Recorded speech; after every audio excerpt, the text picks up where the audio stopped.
Panhala police ठाण्याच्या पथकाने पडळ गावात अवैध दारू विक्रीविरोधात धडक कारवाई करत विविध विदेशी मद्याच्या बाटल्यांचा मोठा साठा जप्त केला। या प्रकरणी इंद्रजित सुनील जाधव वय 27 राहणार येवलूस तालुका पन्हाळा जिल्हा कोल्हापूर यांच्या विरोधात गुन्हा दाखल करण्यात आला आहे।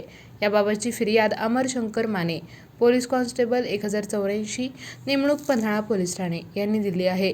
पोलिसांनी दिलेल्या माहितीनुसार दिनांक 16 मे 2026 रोजी सायंकाळी सुमारे 6 वाजण्याच्या सुमारास पडळ गावातील डी शॉपीजवळ भिंतीच्या आडोशाला उघड्यावर विदेशी मद्याचा साठा ठेवून विक्री सुरू असल्याची माहिती पोलिसांना मिळाली होती। त्या अनुषंगाने पन्हाळा पोलिसांनी छापा टाकून McDowell number 1, Doctor Special, Imperial Blue, Royal Stag, Royal Challenge, Old Monk, Bagpiper, DSP Black, Magic Moment, Romanov Vodka, Goa Gin, Blue Bird Gin यांसह विविध ब्रँडच्या बाटल्या जप्त केल्या।